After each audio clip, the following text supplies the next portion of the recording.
தஞ்சாவூர் மாவட்டம் திருவோணம் அடுத்த வேதநாயகிபுரம் பாப்பநாடுக்கான இணைப்பு சாலை பணி தேர்தலுக்கு முன் தொடங்கப்பட்ட நிலையில் இன்னும் நிறைவடையாததால் வாகன ஓட்டிகள், பள்ளி மாணவர்கள் மற்றும் பொதுமக்கள் கடும் அவதியடைந்துள்ளனர். இதுகுறித்து அப்பகுதி மக்களிடம் நமது செய்தியாளர் நலீம் நடத்திய கலந்துரையாடலை தற்போது பார்க்கலாம்.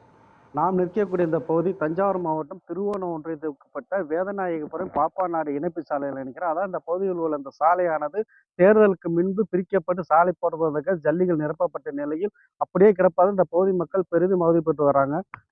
வணக்கம் பிரதர், இந்த சாலை எந்த பகுதியில் உள்ளது? இந்த சாலை பிரிக்கப்பட்டு எவ்வளவு நாள் ஆச்சு? இதனால என்னென்ன பாதிப்புகள் இருக்கு? இந்த பணிகள் முழுமையாக நிறைவேறாம அது என்ன?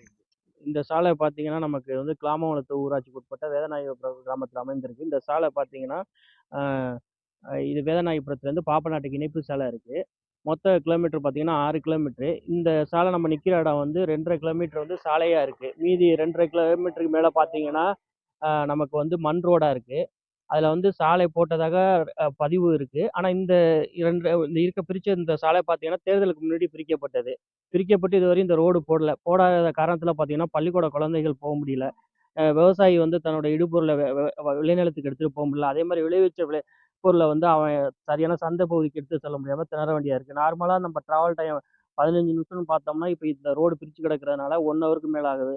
பச்சிளம் குழந்தைகள் ஆஸ்பத்திரிக்கு கொண்டு போகிறதும், கர்ப்பிணி பெண்களை ஆஸ்பத்திரிக்கு அழைச்சிட்டு போகிறதும், பெரியவர்கள் வந்து போகிறதும் பெரிய கஷ்டமாக இருக்குது. இந்த கிராமம் ஒரு தனி தீவாகவும் இருக்குது. மேலும் இங்கே உள்ளவங்க ஒரு பாலம் கேட்டதுக்கும் பாலத்தையும் செஞ்சு கொடுக்கல. இதனால என்ன ஆகுதுன்னா, பள்ளிக்கு போகிற குழந்தைங்க, யாராவது சத்துணவு கூடத்துக்கு போகணும், இல்லை ஒரு விஓ ஆஃபீஸுக்கு போகணும்னா இந்த பக்கத்தில் இருக்கிற இந்த கால்வாயை தாண்டி தான் போகிற மாதிரி இருக்குது. மழை காலத்தில் வந்து ரொம்ப சிரமத்தையும் சந்திக்கிறாங்க. இந்த பகுதியில் வந்து எத்தனை குடும்பங்கள் இருக்குன்னா, இந்த குடும்பத்தில் வந்து இந்த சாலை பிரிக்கப்பட்டு எவ்வளோ நாள் ஆச்சு?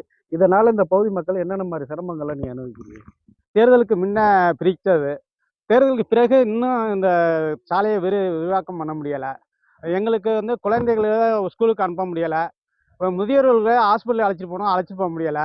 எங்களை விவசாய நிலத்தில் உள்ள விவசாய உற்பத்தியை வந்து ஒரு சந்தை பகுதிக்கு எடுத்துகிட்டு போக முடியலை. இங்கே வந்து வயசான பெண்கள் இருக்காங்க, கர்ப்பிணி பெண்கள் இருக்காங்க. அந்த நேரத்தில் ஹாஸ்பிட்டலுக்கு கொண்டு போய் சேர்க்க முடியலை. இந்த ரோட்டுக்கு நாங்கள் கார் எடுத்துகிட்டு வந்தாலும் மெயினில் நிப்பாட்டிட்டு இந்த உள்ளே வர முடியலை. இந்த ரோடு உடச்சி கிடக்கு, இதை வந்து நீ சரி பார்த்தா நான் வர முடியும்னு சொல்கிறாங்க.